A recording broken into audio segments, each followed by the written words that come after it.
Imagjinoni këtë skenar në fillim të shekullit 20, kur Shqipëria sapo po lindte si shtet dhe fuqitë e mëdha po vendosnin fatin e saj në tavolinat diplomatike të Evropës. Ekzistonte një britanik që luftonte për shqiptarët më shumë se shumë shqiptarë vetë. Ai fliste shqip. Ai udhëtonte në për Shqipëri si një aventurier. Ai sfidonte politikën e qeverisë së tij për të mbrojtur shqiptarët. Madje 2 herë ju ofrua froni i Shqipërisë. Por kush ishte ky njeri? Dhe pse një aristokrat britanik ishte gati të bëhej mbret i shqiptarëve? Para se të vazhdojmë, nëse ju pëlqejnë histori të tilla të jashtëzakonshme nga e kaluara jon, pëlqejini videon dhe abonohuni në kanalin Histori Epike, sepse historia shqiptare është plot me rrëfime që shumë pak njerëz i njohin. Aubrey Nigel Henry Molyneux Herbert lindi me 3 prill 1880 në Nottinghamshire të Anglisë, në një familje aristokrate britanike. Ai ishte një njeri i jashtëzakonshëm për kohën e tij, ushtar, diplomat, agent inteligjence, deputet në parlamentin britanik, por mbi të gjitha, ai ishte një orientalist i apasionuar, një studiues i lindjes dhe i popujve të saj. Herbert fliste një numër të jashtëzakonshëm gjuhësh: frëngjisht, italisht, gjermanisht, turqisht, arabisht, greqisht dhe madje edhe shqip.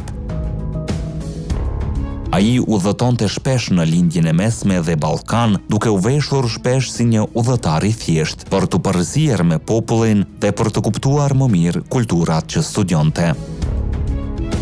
Por një vend e tërhoqi më shumë se të gjithë të tjerët: Shqipëria. Në vitin 1907, Herbert vizitoi për herë të parë Shqipërinë. Ai u impresionua thellësisht nga populli shqiptar, nga traditat dhe nga lufta e tyre për liri. Që nga ai moment, ai u bë një mbrojtës i vendosur i çështjes shqiptare.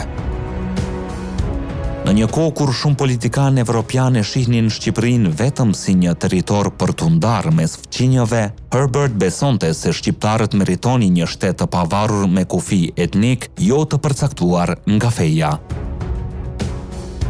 Ai krijoi madje edhe një shoqat pro-shqiptare në Londër në vitin 1912.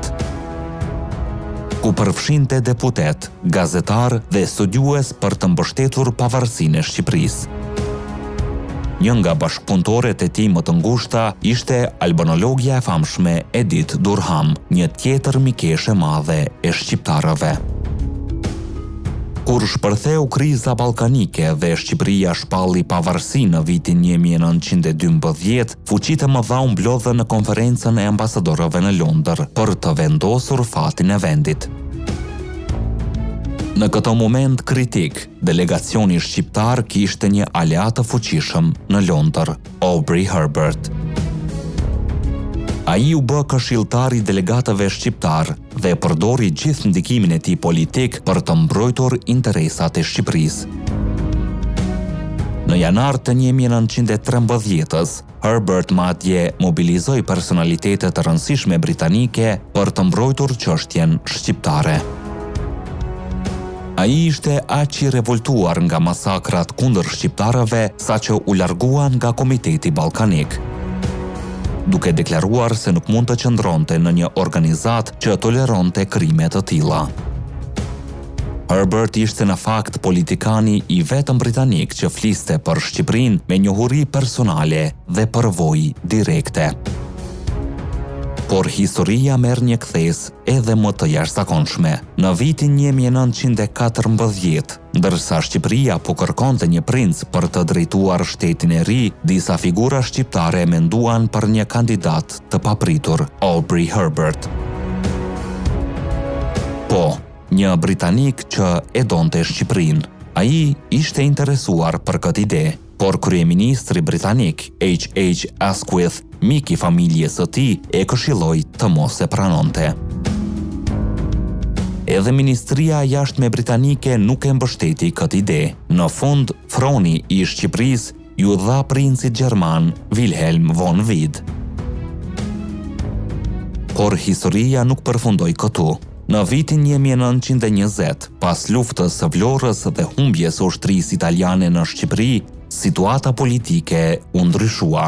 Shqiptarët kërkonin stabilitet dhe prestigj ndërkombëtar. Dhe sërish, emri i Aubrey Herbert u përmend si kandidat për fronin shqiptar.